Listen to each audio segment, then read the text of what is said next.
This is Dimitri Lascaris for The Real News in Vancouver, British Columbia. I'm here today with Deborah Carlson, who is a staff lawyer with West Coast Environmental Law and is part of the Green Communities program at the law firm. Thanks very much for joining us today. My pleasure. So we're hearing more and more nowadays about the problem of sea level rise, and it seems with each passing year or even month, the projections for sea level rise are becoming more and more alarming, and even in some cases entirely dire, because increasingly it appears that coastal cities, major coastal cities, are going to be swamped if we don't radically change our way of living and deal very decisively with the climate crisis. And of course, Vancouver is a major metropolitan center in Canada. It lies on the coast, the western coast of BC. What is the prognosis for Vancouver? What can we anticipate for the greater Vancouver area if we see the levels of sea level rise that are being anticipated at this time? Well, Vancouver has a very beautiful location here on the coastline, but at the same time it is very vulnerable to sea level rise. Basically for two different reasons. In some areas like Richmond, it's surrounded by dikes, and if those dikes fail, the water comes in. At the moment, the dikes aren't high enough to deal with sea level rise.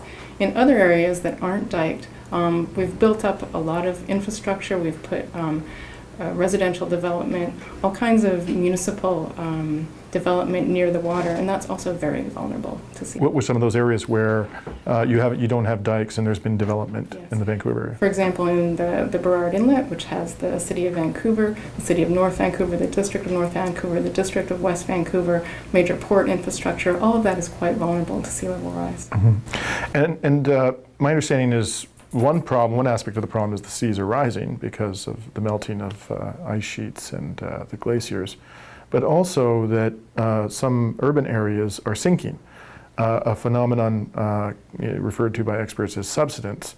Can you tell us about that issue? Is that an issue also for parts of Vancouver, and exactly to what degree is subsidence affecting the problem here? It definitely is an issue for certain issues of Greater Vancouver, in particular the parts of Greater Vancouver that are built on the Fraser Delta. The Fraser Delta is the land that basically accumulated from the sediments coming down the river, so the soil is quite soft, and the weight of development is over time pushing that level of land lower and lower. Mm-hmm. And that has been accounted for in BC sea level rise projections, but it's still a factor to be considered. So is the provincial government, the government of British Columbia, does it seem concerned about this problem? And if so, what is it doing to address the problem? The province of BC has provided sea level projections and guidelines that local governments have to take into account at this point.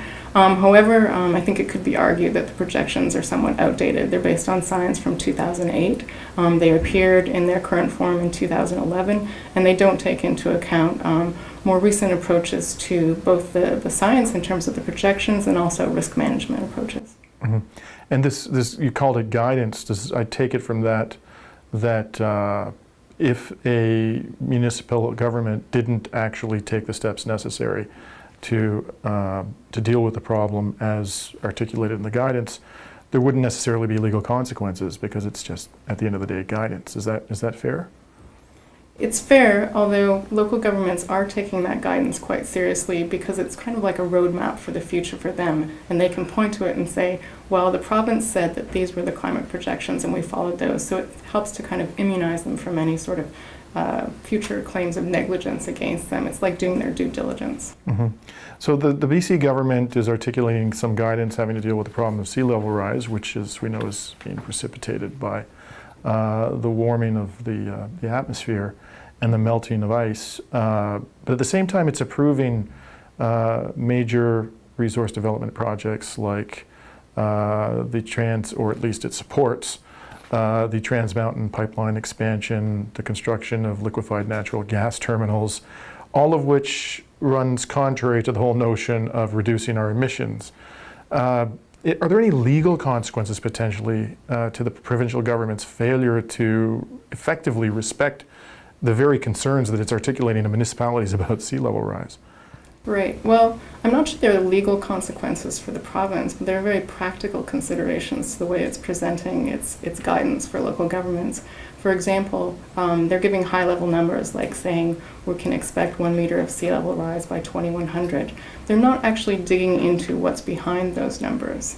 And what it turns out is that they're not making the distinction between what happens if we have a lower climate projection based on lower emissions or higher climate projections based on higher emissions. So people aren't making the connection between how much it's going to cost to address the impacts of climate change and the actions that they need to take in terms of reducing greenhouse gas emissions. And I understand that in the United States, some child plaintiffs have brought forward a case alleging that their constitutional rights are being violated because of the U.S. government's failure to address the climate crisis.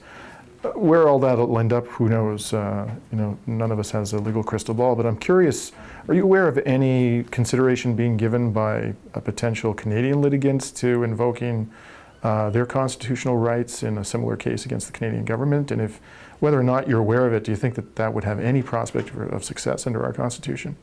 I'm not aware of any cases of people invoking their constitutional rights, but my colleague Andrew Gage is actually working on developing cases where local governments who are affected and have to deal with climate change impacts would sue the large fossil fuel producing companies, holding them responsible for putting the fossil fuel emissions up in the atmosphere. And what kind of a legal theory might municipal government advance in order to sustain such a claim? Well, essentially it's a tort claim, a claim in negligence, that they knew that their actions were going to cause this damage, and it did, or potentially a claim in nuisance. Right. Well, I'm sure that that'll get the attention of the fossil fuels industry if it ever sees the light of day. Well, thank you very much for joining us. It's been a pleasure speaking to you, and we'll certainly continue to follow the story of sea level rise that affects the city of Vancouver. Thanks very much. And this is Dimitri Lascaris for The Real News.